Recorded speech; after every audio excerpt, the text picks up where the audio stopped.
Ouais, c'est reparti. On est reparti avec un nouveau chef parisien qui cette année va être notre parrain pour le grand chapitre 2008 des Auguste Escoffier. Donc William Ledoy, qui est The Kitchen Gallery à Paris, et va nous faire profiter une petite recette qui a l'air apparemment assez exotique. Assez exotique, ouais. On y va? On y va? C'est parti.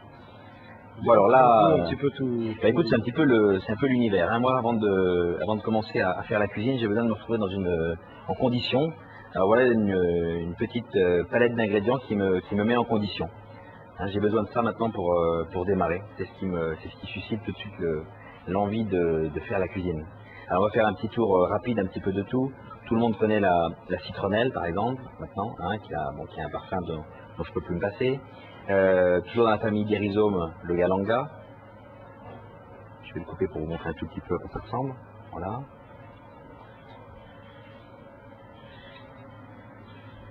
Bien ça fait partie de l'univers.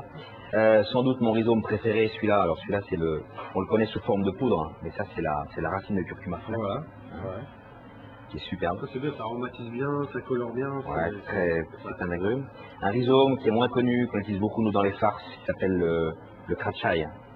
Ouais, ça on voit très peu. Hein. Ouais, très peu. Ouais. Voilà. Hein, dans les farces, ça donne un parfum superbe.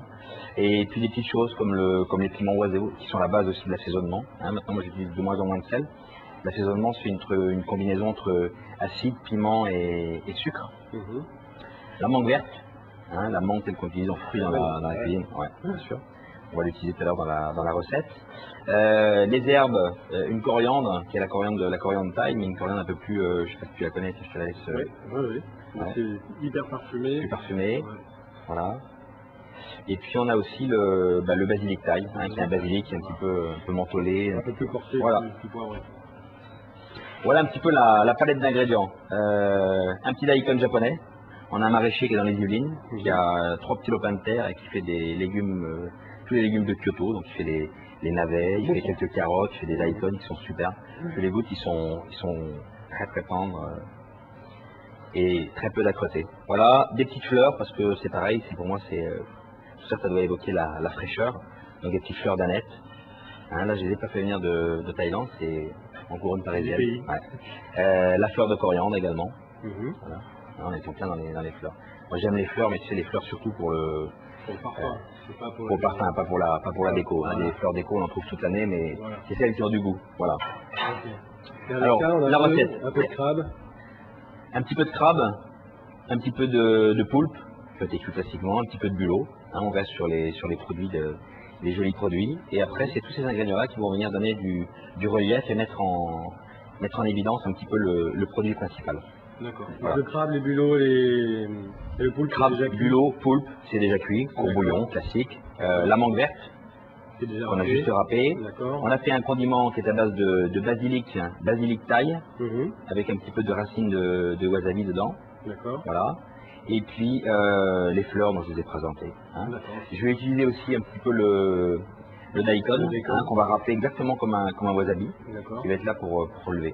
Alors voilà, maintenant c'est un peu la palette, et c'est un petit peu comme un jeu en fait, hein. On va assembler, tout simplement.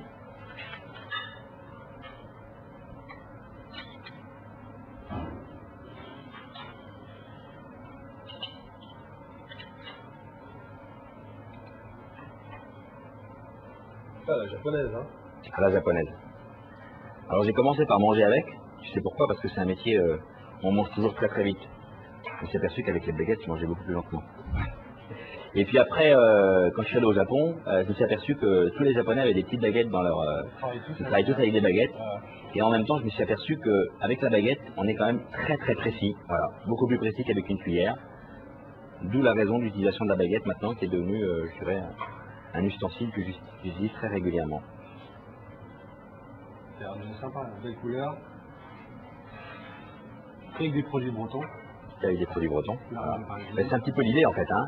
C'est de réinterpréter des produits. On a un formidable, comment je dirais, éventail de produits chez nous, c'est de le réinterpréter. Et puis tous ces produits-là sont faits pour donner du relief. Alors tu vois, c'est un navet qui est super juteux. Voilà. Donc qu'est-ce que j'en fais? J'en mets un tout petit peu. Je mets un tout petit peu de pulpe dessus.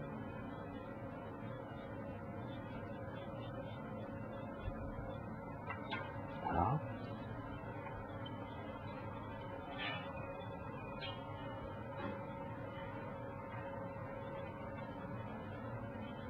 Quelques petites fleurs de coriandre également.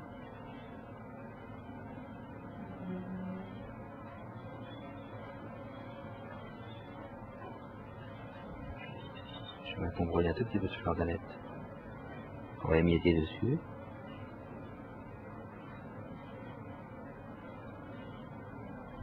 Tout ça pour le goût. Et puis alors voilà. Et à la fin, je verse. Ça c'est tout simplement un gazpacho. Donc un petit gazpacho de tomate, jus de tomate, qui lui a été fait avec du gingembre, vinaigre de gingembre et un petit peu de mostarda. Super. Et voilà. Ça c'est frais, rapide, simple, des beaux produits, ça c'est surtout des beaux produits. Bravo, Donc les produits, on les a mis en relief un petit peu avec, voilà, avec tous ces ingrédients qui sont là. Voilà. Et après c'est la liberté, hein. Celui qui n'aime pas la coriandre, il met plus de basilic thaï, celui qui n'aime pas le basilic thaï, il va mettre un petit peu une autre herbe. Si on n'a pas de basilic thaï, pas de coriandre, on peut utiliser ce qu'on a chez nous, un petit peu d'aneth. Voilà, c'est un peu juste sur la construction.